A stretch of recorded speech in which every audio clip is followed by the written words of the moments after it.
5 of America's most powerful flying tankers are gone. Not damaged, not grounded, destroyed. In a single strike, Iran just hit one of the most protected U.S. military bases in the entire Middle East. And the world woke up to a very different reality this morning. And what happened in the desert last night may have just pushed the United States and Iran closer to a full-scale war than at any point in recent history. Stay with us, because every second of this story matters. Something happened last night that the world was not ready for. While most people were asleep, a military strike was carried out that sent shockwaves through the Pentagon, through the White House, and through every military command center watching the Middle East. Iran launched a strike directly at Prince Sultan Air Base, located deep inside Saudi Arabia, and the result was devastating. 5 U.S. flying tankers, some of the most important aircraft in the American military fleet, were completely destroyed on the ground. This was not a small incident. This was not a warning shot. This was a direct, calculated, and well-planned military attack on a base that houses American troops and American aircraft. The kind of attack that changes the temperature of an entire region overnight. The kind of attack that forces presidents, generals, and world leaders to pick up the phone at 3 a.m. and start making very serious decisions. Prince Sultan Air Base is not just any base. It sits in the heart of Saudi Arabia, roughly 130 kilometers southeast of the capital city, Riyadh. The United States has used this base for decades. It has been a key point for American air power across the entire Gulf region. Having a strong military presence there means America can respond fast, project power far, and keep a close eye on everything happening in Iran, Iraq, Yemen, and beyond. Losing aircraft at this base does not just hurt. It leaves a gap, a real serious gap in American air capability in the region.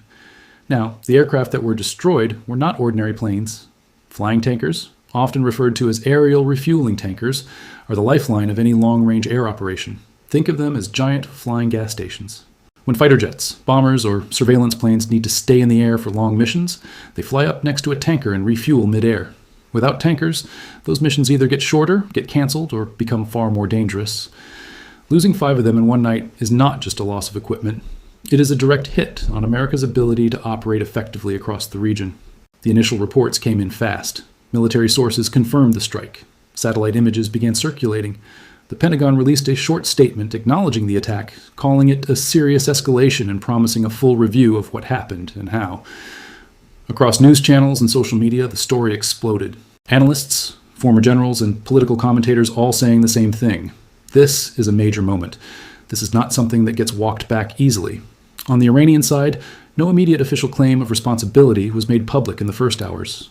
But signals, military patterns, and the type of weapons used all pointed clearly in one direction. This was not a random attack. Someone planned this, someone chose this base, chose these aircraft, and chose this moment very carefully. And the question now burning through every military briefing room and government office is simple. What happens next? To understand why this strike hit so hard, you have to go back. Not years, not decades. You have to understand what this base actually means, what these tankers actually do, and why Iran would choose this exact target at this exact moment in time. Because nothing about last night was random.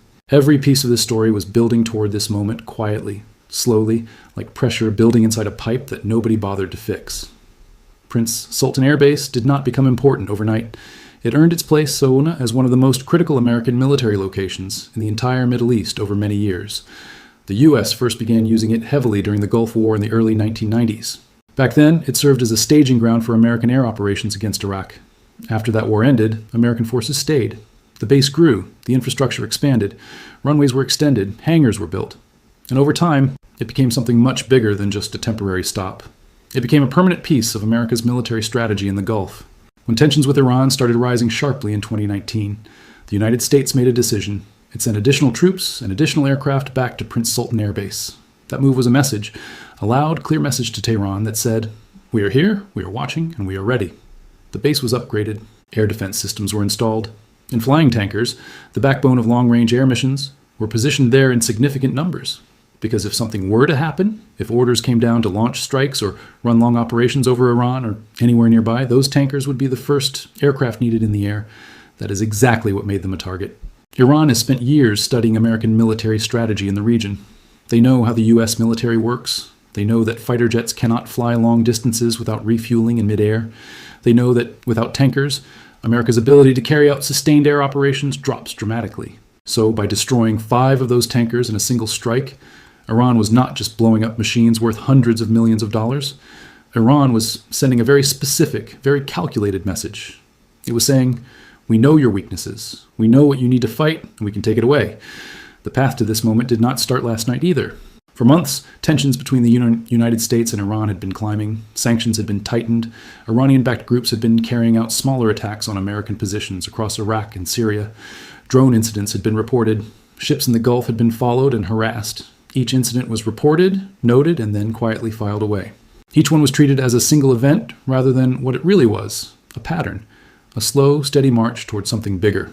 Warnings existed. Intelligence reports flagged the growing risk to U.S. assets in the region.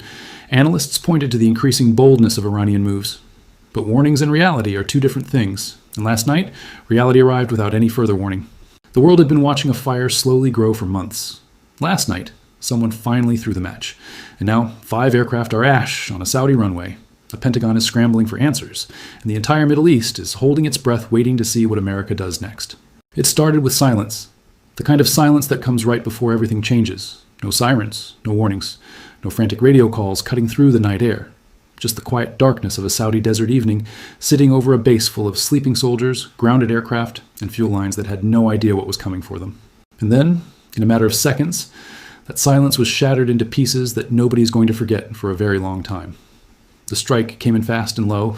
Early reports from military and intelligence sources indicate that Iran used a combination of ballistic missiles and precision-guided drones in what appears to have been a carefully coordinated multi-wave attack.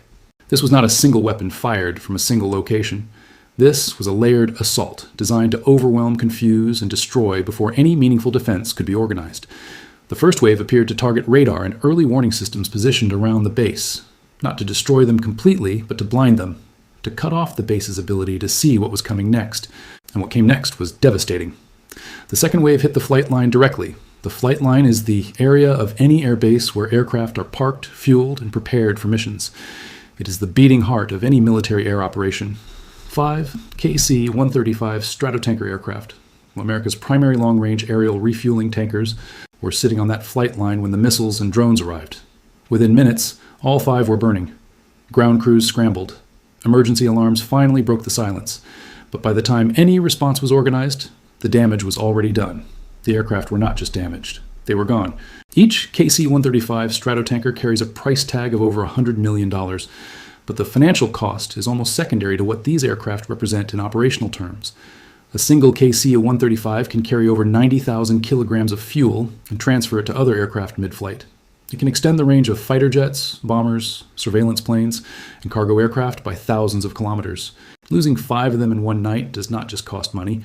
It cuts the reach of American air power in the region by a significant margin, immediately and without any quick fix available. Base security forces responded within minutes. American troops moved to defensive positions. Anti-drone systems were activated, though for many on that base, the activation came too late to matter. Saudi Arabian forces stationed nearby were placed on the highest alert level. The airspace above the region was immediately locked down. Commercial flights in nearby corridors were rerouted, and within the hour, emergency communications were flying between Riyadh, Washington, and every U.S. military command post across the Middle East. At the Pentagon, lights that should have been off at that hour burned bright through the night. Senior military officials were pulled from their homes. The Secretary of Defense was briefed. The National Security Council was activated. And in the Situation Room, conversations were happening at the highest levels about what this attack actually meant and what response options were sitting on the table. On the ground at Prince Sultan, the fires from the destroyed tankers burned for hours. Black smoke rose into the desert sky like a signal that the entire region could see, a signal that said clearly and without any room for misunderstanding, the rules of engagement in the Middle East just changed. What was once considered too bold, too risky, too dangerous a move had just been carried out in plain sight. Iran did not whisper last night. Iran roared. When the smoke finally settled over Prince Sultan Air Base, the world did not go back to normal. It never does. After a moment like this, the fires were put out, the runways were secured, the emergency calls slowed down. But the damage, the real damage, the kind that does not show up in satellite images or damage reports, that damage was only just beginning to spread.